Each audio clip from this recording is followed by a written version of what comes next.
Arab Saudi, MBS singkirkan Wahabi dan mendorong peradaban Arab. Tersebar di media, putra mahkota Kerajaan Arab Saudi, Pangeran Muhammad bin Salman atau MBS, yang secara tegas menyatakan bahwa ajaran Wahabi tidak perlu diikuti lagi. Dia menyatakan dalam sebuah acara wawancara televisi yang dipandu oleh Abdullah Al-Mudaifer yang menyentak Arab Saudi, sekaligus menyejukkan bagi warga Saudi yang menginginkan perubahan kehidupan sosial dan kenegaraan terkait dengan hak asasi manusia dan hak perempuan. Bin Salman memberikan jawaban jelas ketika ditanyakan tentang ajaran Wahabi. بأنه النفط سوف يتكفل بكل احتياجاتنا في المملكة العربية السعودية. Ketika kita berkomitmen untuk mengikuti ajaran ideologi tertentu atau cendekiawan tertentu, ini berarti kita mendewakan manusia. Bin Salman menambahkan, tidak ada aliran pemikiran yang tetap dan tidak ada orang yang sempurna. Kita harus terlibat dalam interpretasi teks-teks Al-Quran yang berkelanjutan dan hal yang sama berlaku tradisi-tradisi yang diajarkan Nabi. Lebih lanjut, MBS memberikan pencerahan yang sangat jelas tentang Al-Quran dan tradisi yang diajarkan Nabi sebagai pedoman yang mengedepankan kemanusiaan. MBS menyatakan bahwa dunia mengikuti hukum yang jelas yang mengatur kehidupan manusia. Peran kami para penguasa Saudi, kata MBS, adalah untuk memastikan semua hukum yang disahkan di Arab Saudi tidak bertentangan dengan kepentingan kita Arab Saudi, untuk menjaga keamanan dan kepentingan warga negara dan untuk membantu dalam pembangunan dan kemakmuran negara.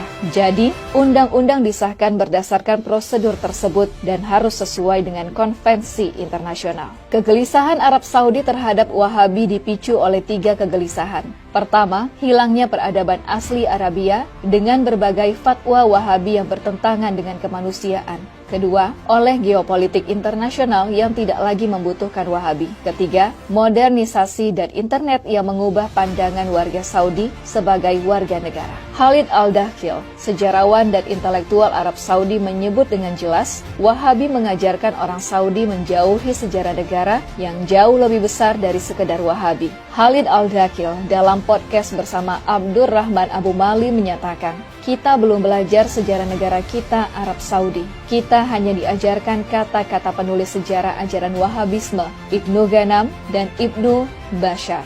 Dan sampai sekarang kita masih menjalaninya. 6 يناير أشبعوه الأمريكان كثير من الكلام. كلامهم صراحة ما قيل في الإعلام الأمريكي 6 يناير في الولايات المتحدة.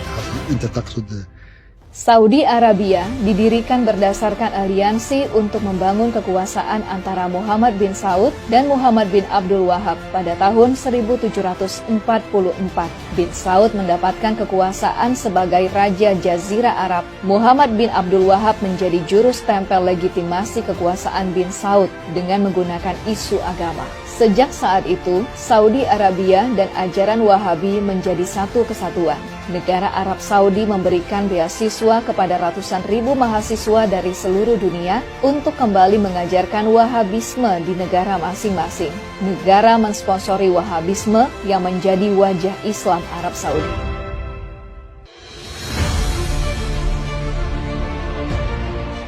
Keputusan Saudi untuk menjadikan Wahabi sebagai kendaraan politik agama paling gencar terjadi pada masa Raja Khalid bin Abdul Aziz pada 1979.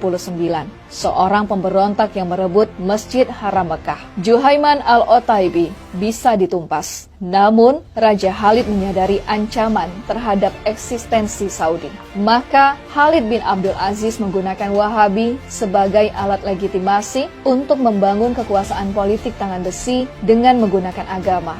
Geopolitik internasional juga memengaruhi keputusan Saudi menggandeng Wahabi, yakni Revolusi Iran 1979 dan invasi Uni Soviet ke Afghanistan pada 25 Desember 1979.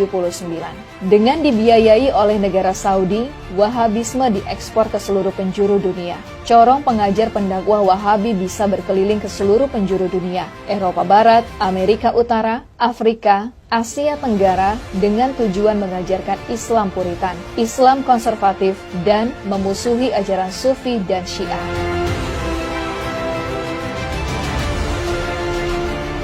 Kekuasaan Wahabi termasuk hak untuk mengeluarkan fatwa-fatwa, termasuk fatwa memerangi Saddam Hussein pada 1991, dinilai keterlaluan pada saat itu. Tanda awal terbesar kehancuran Wahabi ketika pada 2014, Raja Abdullah bin Abdul Aziz mengecam Wahabi terkait dengan Islamic State of Iraq and Sharia atau ISIS yang belum pernah terjadi sebelumnya. إننا في المملكة العربية السعودية. Raja Abdullah bin Abdul Aziz menyatakan kepada para ulama Wahabi, "Saya melihat kemalasan dan sikap diam kalian." Raja Abdullah bin Abdul Aziz murka terhadap pentolan Wahabi karena Wahabi dianggap diam dan mendukung ISIS. Bahkan ketika ISIS menyatakan akan memperluas kekuasaan sampai Mekah dan Madinah. Bagi MBS dan pemegang kekuasaan Saudi sekarang, Wahabi tidak hanya dilihat sebagai penghambat kemajuan dan modernisasi, namun sekarang Wahabi dianggap tidak berguna sama sekali bagi eksistensi Arab Saudi. في ذلك الوقت في الثلاثينيات والأربعينات فكان حجم الفائض. Ketika bertemu Vladimir Putin di Moskow pada 2017, Raja Salman menghentikan dukungan dakwah dan pembangunan masjid model Wahabi di Rusia. Pada Februari 2018, Saudi secara resmi menghentikan dukungan terhadap Masjid Brussels, Belgia yang menjadi pusat gerakan terorisme di Eropa.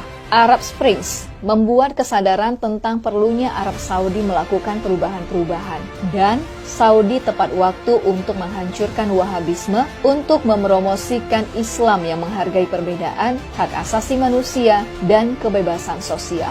Muhammad bin Salman tengah menorehkan sejarah, yakni menghancurkan Wahabisme. Salah satunya secara fundamental adalah mengubah hari kelahiran negara Saudi dari tanggal 23 September atau tanggal peresmian nama Kerajaan Arab Saudi pada 1932 menjadi tanggal 22 Februari, yakni tanggal ketika Muhammad bin Saud mengambil alih Diriyah pada tahun 1727.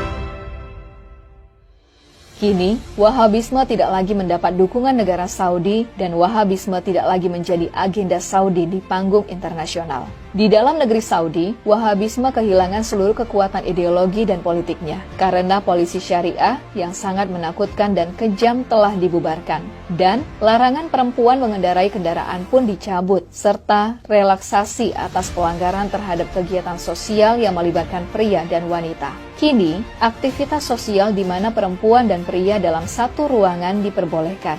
Bahkan pantai di Arab Saudi memperbolehkan pengunjung mengenakan bikini. Ajang musik dengan DJ terkenal dunia dan DJ lokal tampil dalam ajang musik terbesar di Timur Tengah pada 2019. Tampil David Guetta, Tisto, Martin Garrix, Black Coffee, Solomon, Marco Carola, and Saudi DJs. Khalid Al-Khaldi, known as KLED, Muhammad Nasar, Majid Samsan, and Hatun Idris.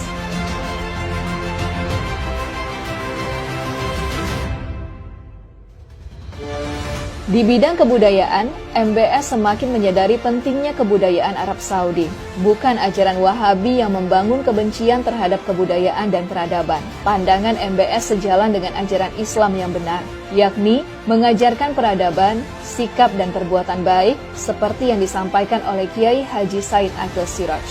Bahwa misi Islam itu misi peradaban, bukan hanya membangun masyarakat yang disiplin hukum, nanti keras jadinya. Bagaimana antara Islam dan Buddha itu saling memperkuat. Budayanya menjadi fondasi, agamanya di atasnya.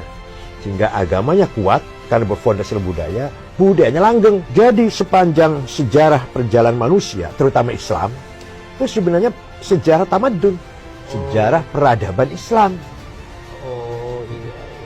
Jadi tarikhul Islam itu sebenarnya tarikhul tamadun al-Islami. Kini MBS kembali mendorong perkembangan busana tradisional perempuan kabilah-kabilah Arab Saudi yang bukan busana hitam-hitam menutupi seluruh tubuh yang hanya menyisakan mata. MBS menginginkan Islam sebagai rahmatan lil alamin, bukan Islam sebagai alat untuk menghukum kebebasan sosial kemanusiaan.